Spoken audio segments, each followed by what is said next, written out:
vídeos, as coisas eu olhava, achava muito interessante o que ele fazia e achei legal o convite justamente por isso, por ter essa pegada da galera que gosta de arte do interior, que faz mesmo sem ganhar, que gosta, enfim. Mas assim, a questão dos games... Daí você, tá bom, não teve oportunidade mais, não teve mais nenhum tipo de projeto na época, até porque nunca teve muito aqui no interior. Então, teve uma época que foi assim, uma chuva de projetos, mas depois deu uma pausa, assim. Até tinha os workshops e tal, mas os meus horários já não casavam também mais com fazer workshop no meio do dia, durante a semana. Já tem muito tempo. Ah, sim. Então, mas aí, como que foi, tipo assim, como surgiu a ideia então de ser apresentador de TV? Porque você já tinha feito Papo Reto, e aí depois você chegou a conhecer uma galera em algum outro projeto para poder, enfim, ter um Em Cena, que foi um projeto que você fez também em um outro canal, a cabo, local de Marília. Como foi para você? Você conheceu essa galera nessa época já, ou foi depois um achado também, um casting? E aí você, como você parou de ser ator, entre aspas, não parou, né? Porque tá dentro de você tem um talento para isso, tá em stand-by, como você disse. Mas e aí, como que foi pra você esse achado do Em Cena, essas pessoas que você conheceu? Entendi. Eu não me considero um ator, assim. Na verdade, eu não me considero ator, apresentador ou cantor. Eu sou meio que suspeito a fazer essas coisas, né? Eu não sou um profissional nisso. Mas não deixei de gostar. Mas não exerci, né? Como eu não estou exercendo, eu não considero. Eu, por exemplo, a atuação voltou quando eu comecei a fazer um projeto. Na verdade, assim, eram 2 projetos de curtas, os quais tinham o Luan e o Diego e o Neto nesses 2 projetos, e eu estava em um deles. Foi aí que eu conheci eles, mas esses projetos acabaram que um deles... Na verdade, eu conhecia a pessoa que estava por trás da história, do filme e tal, e acabei atuando, porque ela também me conhecia, ela achou que o personagem tinha tudo a ver comigo e tal, e me colocou para fazer esse personagem lá. Mas a gente acabou gravando, não chegou a gravar o curto, a gente gravou algumas cenas, e dessas cenas o Luan acabou me vendo atuando e tal, e me chamou para fazer o filme dele, que no caso não foi produzido, está ainda até hoje engavetada a ideia dele e tal, acabou não sendo produzida. Mas disso ele me chamou para fazer, e aí a gente acabou fazendo reuniões e tal. Dentre essas reuniões, acabou surgindo a ideia de fazer um Em Cena, que na verdade não era um Em Cena, era um projeto que na verdade não tinha nem o Neto ainda, era um projeto de fazer um programa, porque o Luan tinha começado a trabalhar na TV, e ele queria colocar um programa para ser exibido na TV ou na internet, então a gente teve essa ideia de fazer alguma coisa relacionada a cinema, e aí depois, com a saída de um dos participantes, nós éramos na época em 4, que não era o Neto, aí saiu um outro garoto, e o Neto entrou no projeto, assim, no dia do primeiro programa que a gente foi gravar, que era tipo uma espécie de piloto, a gente acabou, o Neto estava lá na hora que o Neto ia fazer as matérias só, falei, Neto, vem aqui, vamos fazer junto, meio nervoso, assim. A gente fez, a galera super gostou da gente junto, assim, viu que a gente tinha uma interação muito bacana, eu acho também que a minha interação com o Neto é inacreditável, assim, porque o Neto é uma pessoa que eu via fazendo trabalhos curtazinhos, que até igual eu fazia, sempre tive vontade de ter amizade com o Neto, não tinha, acabou o Neto caindo assim no projeto junto com os meninos. Mas era amigo, né? Na época, quando a gente começou, a gente não era amigo, assim, a gente se conheceu. Hoje a gente é amigo, uma vez por ano nós vamos viajar, visitar o Neto, então assim, hoje a gente realmente é amigo, mas na época a gente estava começando, assim, não era amigo, mas assim, já éramos colegas. Ou, tipo assim, você tentou Não, fazer... no caso eram 3, né? Mas aí um garoto saiu do projeto, o Luan era diretor e também depois ele foi ter um quadro no programa, porque ele viu que ficar ali apresentando o programa todo ele não curtia muito. E o Neto, que era repórter, acabou virando apresentador junto comigo e a gente fez aí essa dobradinha que deu muito certo. Depois a gente acabou dando uma pausa no projeto, a gente parou. E aí depois a gente teve a oportunidade, a gente teve a ideia de voltar de novo para a internet, mas a gente acabou tendo a oportunidade de colocar o projeto em uma outra TV, que era o Canal 13 de Marília, né? Na época a TV Zan, depois virou TV Sol, e a gente passou por essas 2 fases, eles deixaram a gente colocar um Em Cena lá, a gente não pagava nada, mas a gente podia exibir o Em Cena. Produção própria, fomos muito bem elogiados. O Luan na época migrou também, começou a trabalhar lá na TV, por isso até a gente teve essa oportunidade depois. E começou a dar muito certo, só que a gente acabou tendo problemas na TV com conseguir publicidade, né? Então, assim, isso começa a pesar, porque, tipo assim, se dedica, a gente se dedicava, a galera, os meninos às vezes namoravam, então você tinha que ficar o domingo, eles tinham que deixar as namoradas em casa o domingo inteiro, gravando das 10 da manhã às 10 da noite, isso todo final de semana. E isso acaba acarretando, né? Porque aí a gente não conseguia uma coisa mais comercial, ter ali um patrocínio, porque o nosso programa ele é muito bom, porém ele tinha uma pegada diferente do que a TV às vezes local pede, que é aquela coisa mais de publicidade, aquela coisa mais voltada com a cidade. A gente falava de cinema, fazia curtas dentro do programa, então era uma pegada bem diferente. E aí a gente acabou dando uma pausa no projeto, foi quando eu e o Neto, nós ficamos um mês em São Paulo, eu acabei tirando o DRT nessa época. O Neto chegou a fazer alguns testes de comerciais e tal, que depois, posteriormente, ele acabou até fazendo algumas propagandas. Mas foi para trabalhar mesmo? Você já ainda trabalhava? Não, eu estava desempregado nessa época. E foi até mais fácil. Foi até por isso que me deu essa vontade de ir para São Paulo. Mas aí eu fiz um planejamento e tal e vi que não era o momento ainda de estar ali em São Paulo, que eu não teria condições ainda, principalmente financeiras, de estar vivendo ali. Então nós voltamos. Não tenha sido ruim a experiência. Não, foi muito interessante a experiência, assim, fiz muita coisa legal. Não, cheguei assim a assistir algumas gravações de programa, mas foi bem bacana. E quando eu voltei, nós chegamos a gravar o último programa, que foi o último programa que foi pro ar na TV, o último em cena, que inclusive foi comemorando 1 ano. E depois a gente seguiu aí por quase mais 1 ano fazendo só pra internet. Então a gente fazia vídeos curtos de 8, 10 minutos pra internet, focados já... Mas já tava o boom do YouTube na época? Já, sim. Isso foi assim há 2 anos atrás, né? Então já tinha muito sucesso no YouTube. E a gente chegou a fazer vários e vários vídeos que tem no nosso canal até hoje, focados mais nessa coisa da internet. Aí depois acabou assim, a vida acaba levando a gente para outros lados. Eu voltei a trabalhar na mesma empresa que eu trabalhava, que é o que eu trabalho até hoje, voltei a trabalhar.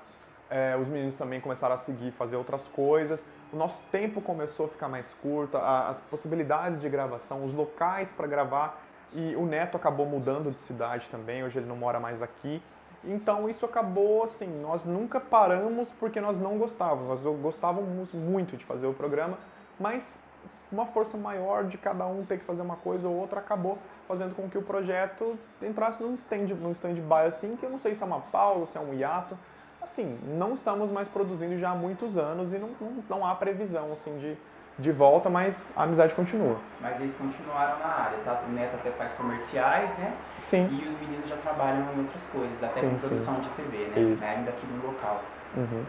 Mas e como foi pra você, assim, porque você não falou, tipo assim, você falou como que foi o processo, mas você não disse pra você. Porque você já teve um programa, então foi diferente do Papo Reto, por exemplo? Sim, era um projeto bem diferente. Como era pra você, Leandro, assim, nossa, cara, estou fazendo um programa de cinema, nossa, que pessoas bacanas, eles gostam mesmo do que fazem, eu estou me sentindo um pouco mais profissional, vamos dizer assim, é um negócio que eu posso contar como meu currículo profissional? Foi bacana, porque o projeto do Encena eu gostava muito, porque ele unia muito essa vertente de poder atuar e de poder apresentar. E era uma coisa engraçada, nós tínhamos roteiros, a gente tanto atuava quanto apresentava. E foi sim, um projeto sensacional de fazer, eu consegui... Foi mudando com o tempo, você acha? Sim, nós começamos de um jeito e mudou completamente a vibe, mas assim, eu acredito que mudou para melhor. Eu também acho que foi para melhor, porque eu acho que vocês foram se adaptando com o mercado. Por exemplo, a TV local não estava dando mais o espaço devido, vocês foram para o YouTube e conseguiram fazer uma versão bem melhor, talvez, do que se vocês estivessem fazendo 30 minutos para encher linguiça. Eu sou suspeito, eu gostava das duas versões, assim, eu sempre gostei das duas, mas o YouTube foi uma coisa mais trabalhosa, né, que a gente fazia vídeos curtos, mas totalmente produzidos para o YouTube, então tinha toda essa preocupação, sim. Já era mais aquela coisa YouTube mesmo, desfocado um pouco do lance daquela estética de televisão. Até porque vocês vieram caminhando junto com o HD, né? Porque na TV, na TV local aqui, começou o HD agora. Depois que entrou essa operadora nova que começou a lançar. Até então esses canais eram analógicos ainda, que eram lançados na TV paga aqui no interior. E aí vocês tiveram a obrigação de mudar para o HD por causa do YouTube. Uhum. Porque não é. Hoje em dia é difícil, além de produzir vídeo para o YouTube, você produzir sem ser em HD. Você tem que ter uma estética por trás, tem que ter toda uma plástica, vamos dizer assim, para você poder lançar um vídeo no YouTube. E não é que você é suspeito a falar, é que você parece que, pelo menos quando a gente assiste, porque a gente começou a exibir de novo agora nesse último mês o programa, e também quando você entrou aqui na emissora, a gente começou a exibir esses reprises, a gente percebe que você se entregou bastante, você fazia uma coisa que você gostava, você entregou isso pro projeto, Sim. entendeu? Então por isso que talvez tenha ficado bem interessante.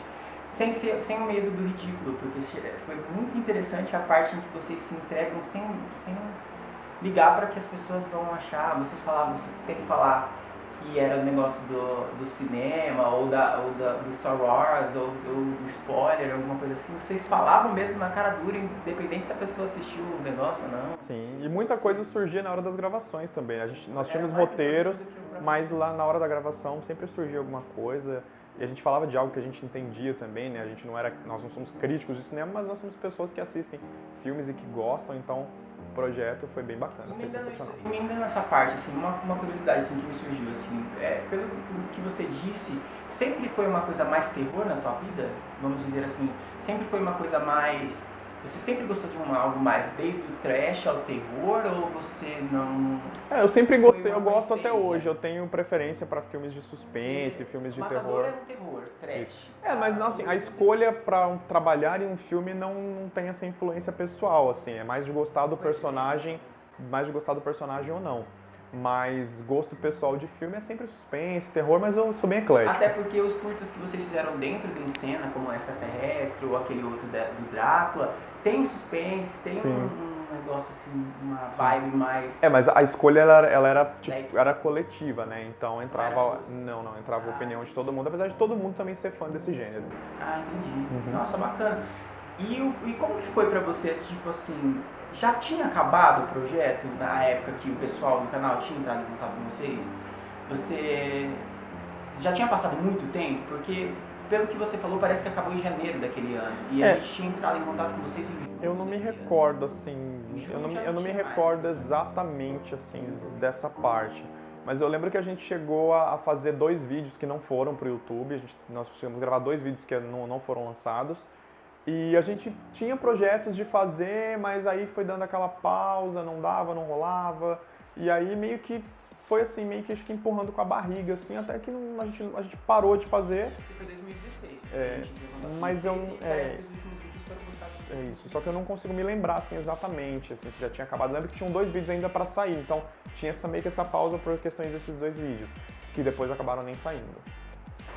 Aí teve o convite e... Eu não me lembro, assim, o projeto IEPix já existia, que não tinha apresentador na época, porque já tinha saído o apresentador antigo. Ficou, acho que, se eu não me engano, é porque a gente reiniciou a temporada do zero, com um novo logotipo, com uma cara nova e tal. E quando você veio pra cá, eu lembro que a gente começou a conversar sobre o assunto. Era a época de coisas locais que a gente fazia com o canal. A gente já tinha uma abrangência nacional através da Interplay, mas eu lembro que a gente fazia muita cobertura local aqui ainda no meio da programação, que tinha essas produções independentes dos youtubers, como eu disse, mas tinha rodeio, tinha concurso da rainha. Eu lembro que a gente tinha até citado a hipótese de você participar desses eventos. Você, por um gosto pessoal talvez, disse que não era muito a tua vibe, que você preferia fazer uma coisa mais estúdio, negócio, e a gente via a necessidade de reformular o programa para uma nova etapa. O programa era totalmente geek, totalmente voltado ao mundo dos games. Pincelava um pouquinho de música às vezes, pincelava um pouquinho de cinema, mas era mais gameplay, era mais trailer, que talvez seja um universo que você não tinha muito contato na época, até porque você disse que você trabalhou com cinema no Encena, com séries no Encena. E aí veio a ideia de você vir para o canal e caiu no teu colo a possibilidade de fazer o IEPix. Como foi para você? Você consegue voltar na tua memória recente assim?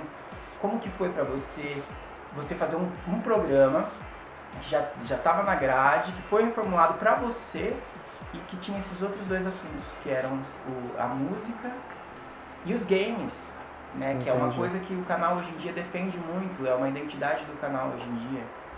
E com o mercado mudando, né? Porque veio o mercado mudando, onde o YouTube estava bem forte já, tanto é que vocês migraram para o YouTube, aí começou a inventar essas paradas de fazer lives no YouTube, no Facebook. Como foi para você ter esse outro choque, porque não é uma coisa, ainda não era Clima Tempo, uma coisa diferente assim, mas já era uma outra vibe completamente diferente. Olha, vai ser para o Brasil todo, está sendo transmitido fora do país, vai ter no YouTube e vai ter live.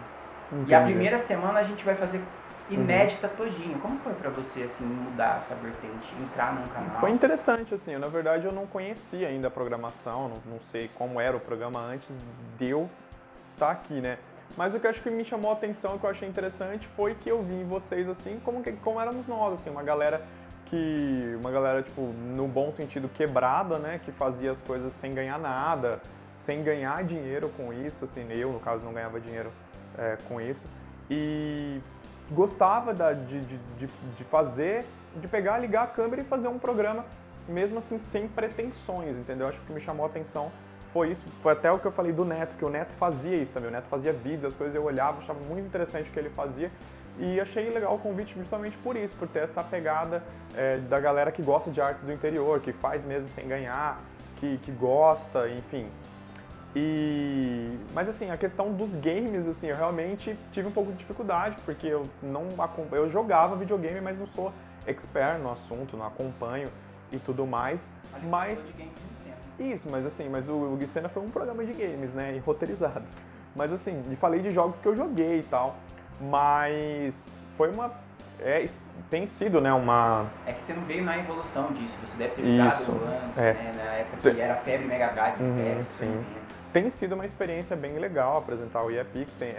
Eu falo de coisas que eu gosto, que é música, que é cinema, que é séries, os games também, um ou outro eu acabo jogando, acabo sabendo alguma coisa ou outra também, acabo conhecendo também com as matérias, com os roteiros também, mas assim, tem sido uma experiência bacana, bem legal apresentar o programa durante todo esse tempo. Mas como foi pra você, por exemplo?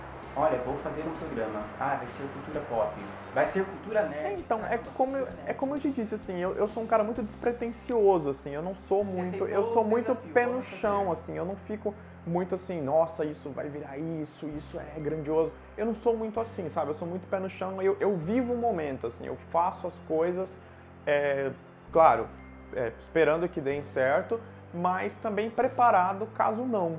Mas assim, eu apenas vivo o momento. Mas sim, o convite foi muito legal e tô aqui até hoje. E aí depois veio, a temporada foi se estendendo, foi mudando os rumos e aí chegou naquele primeiro ano que você começou a apresentar, porque a gente fez a contagem novamente, como se fosse a primeira temporada, porque já era completamente diferente, completamente reformulado, com uma cara nova na emissora, e aí chegou o momento em que chegou, no meio do ano, porque não foi no meio do ano, mas a gente já começou a conversar com você e falar assim, olha Leandro, vai ser exibido em outras operadoras, mais Brasilzão, olha, Clima Tempo tá aí batendo na porta para exibir o programa, vai ser exibido na Sky, vai ser exibido na Oi.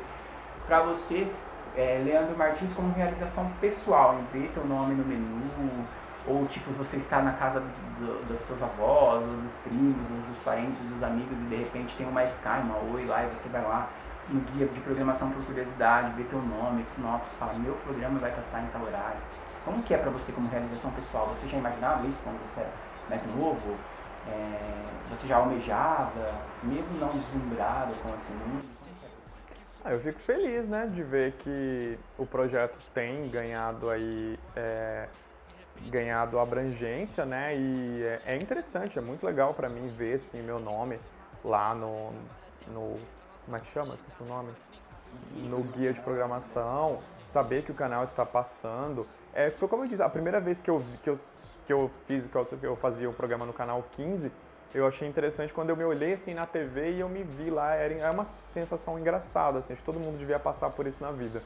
Então, assim, eu gosto, fico feliz de saber que tem sim pessoas me assistindo, pessoas me acompanhando, pessoas gostando ou não gostando, mas de uma certa forma acompanhando, entendeu? Ali, vendo aquilo e não são mais seus amigos. É louco, isso, é louco saber que você está entrando na casa das pessoas, assim, no Brasil todo, entendeu? É sensacional, uma sensação bem bacana.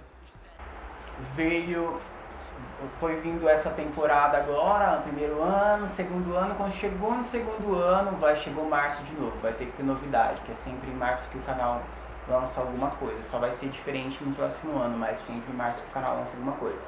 Vamos fazer um programa que vai falar sobre a história da música, só que não atual, a gente vai começar daqui pra trás. Como que foi pra você saber que você ia fazer o Vitaminado, por exemplo? Olha, cara, vai ser um programa que vai remeter aos anos 2000, vai ser em chroma key, como se fosse aquela época que MTV bombava, blá blá blá, que os programas eram tudo em chroma key. Como que é pra você fazer um programa em chroma key que remete música do passado, que você conta uma história nos tempos onde é o YouTube, ninguém mais assiste playlists na TV, assim, com paciência, pontualmente na frente da TV. Como que é pra você remeter, voltar a esse passado? É bem um desafio, né? Porque, como você mesmo disse, hoje em dia a TV ela está um pouco defasada devido à internet, aos streamings e tudo mais. Mas o programa, eu acredito que o bacana do programa é que ele tem uma pegada onde ele traz coisas antigas. Então, assim, ele tem videoclipes novos, mas ele, além de contar como foi a história, ele conta uma curiosidade de aquele videoclipe, uma curiosidade do artista, do álbum, dos shows que o artista fazia na época, ele traz clipes antigos. Então, eu acredito que deva pegar, assim, prender na frente da TV não só as pessoas mais novas, como as pessoas mais velhas também. Então, eu achei um desafio bacana, é diferente do Pix, é diferente das outras coisas que eu fiz também, e foi bacana também enfrentar esse desafio. E, paralelo a isso, veio a música. Você continuou fazendo, você chegou a fazer o Detonautas Cover, até que você já falou aqui na época. Tive um projeto de uma banda cover do Detonautas, foi quando eu de fato comecei a fazer. Já tive uma banda no passado que se chamava No Ice, cheguei a fazer show com eles e tal, e que foi uma banda bem bacana, fiz amigos também nesse projeto. Depois um projeto mais sério foi esse grupo, foi o Detonautas Cover, que a gente ficou aí quase um ano ensaiando, chegamos a fazer uns 2 shows. Depois o projeto deu uma pausa também e voltou recapitulado de uma outra maneira, com outro vocalista que eu acabei não ficando no projeto, mas foi sensacional, foi muito legal fazer esse projeto com o pessoal, porque eu pude aflorar um pouco essa questão de cantar ao vivo, de seguir ali o instrumental ao vivo, de ver o público, conseguir vencer um pouquinho da minha timidez também. E foi muito bacana, sim, fazer parte do Detonautas Cover, que também é uma banda que eu gosto muito. Aí os seus projetos você veio para os covers, certo? Eu já desde 2015 eu comecei a fazer Blank Space, depois fiz Maré. Você conhecia Isso, eu acabei conhecendo o Alan pelo Fernando Novaes também, naquela demo que a gente gravou que eu falei aqui, e desde então continuei trabalhando com ele, com outros produtores também, mas também trabalhando bastante com o Alan, fazendo covers, fazendo videoclipes com ele e com a Sara também, que é a esposa dele, que fazem os videoclipes bem bacanas pra mim. E a questão do cover hoje, assim, assim como toda a minha carreira artística, ainda segue-se como um hobby, né? Eu ainda tenho minha vida, né, à parte, eu trabalho normalmente com e-commerce, meu trabalho, e faço as coisas que eu gosto artisticamente, assim como a música também é um hobby que eu faço hoje para o meu canal, acabo fazendo, até as pessoas até me cobram, por que você não faz a música nova do fulano, a música nova do ciclano? Eu acabo fazendo coisas do meu gosto pessoal. Mas não é por falta de tempo, ou talvez seja por falta de tempo, ou não é um gosto pessoal, não vou fazer a modinha, né? Não sei, assim, eu sou muito de sentir as coisas, assim, gostei dessa música, quero fazer, ou quando eu chamo alguém para fazer uma parceria, a pessoa às vezes fala, essa música é legal, eu acabo ouvindo, nossa, gostei, não conhecia, vamos fazer ela, tem muito disso também, e financeiramente tem todo um custo, então não dá para estar fazendo sempre, né? Não é barato. Então, sempre que eu posso, eu tô fazendo vídeo sim pro YouTube. E já lançou um agora. Lancei um recentemente e devo lançar um até o final do ano também. Mas depois veio o jornalístico, uma coisa completamente diferente, que você não tem uma formação acadêmica, até porque hoje em dia não precisa, mas existem os cursos. Veio um jornalístico, que é o Notícias, porque surgiu a necessidade de parte da programação ir para uma TV aberta, através da TV Tinet, RBI e muitas outras. Como foi para você, assim, você receber outro convite e falar assim, caramba, eu estou fazendo um de cultura pop, né? Já não deixa de ser um jornalístico, é uma revista eletrônica. Agora eu vou falar de notícias do Brasil e do mundo. Como que é para você ficar à frente de um jornalístico jovem também? Não deixa de ser interessante porque sai um pouco daquele foco do musical ou do programa ali, de fato, aquela coisa. É uma coisa mais engessada, né? É onde eu acabo colocando mais uma seriedade, né? No jeito que eu falo, pra câmera e tudo mais. Foi também um desafio, foi bacana fazer também, eu acho interessante essa questão de poder informar as pessoas, de poder mostrar que você não só fala de música, de série, de coisas mais assim, teens, pop, mas também você fala de coisas sérias com propriedade, que você entende sobre aquilo. Informar as pessoas, eu acho que de uma forma geral, é informar, tanto se eu informar sobre música, sobre games, mas também notícias sérias, eu adoro, gosto de informar as pessoas. Então foi um desafio bem bacana que eu também tive aqui com vocês e tem sido bem bacana. Aí surgiu a oportunidade do programa ganhar asas, de sair do estúdio, você fazer isso num local onde que o programa ali tipo assim, onde nascem as informações para o programa. Aqui no caso foi a BGS. Como foi para você ir para São Paulo e fazer o programa direto de lá? Conhecer esse tipo de estrutura? Você já acompanhava esse tipo de estrutura? Foi bem legal. Eu nunca fui numa feira, foi a primeira vez que eu fui numa feira, até por ser de games, que não é uma coisa que eu acompanhe, né? Mas foi bem legal, assim, até indico para você, mesmo que você não goste de games, é uma feira legal onde você adquire informações, você vê pessoas que às vezes você gosta, youtubers, pessoas famosas, você tem experiências ali de jogar jogos que são até fáceis, mesmo que você não seja como eu, assim, que não acompanha jogos.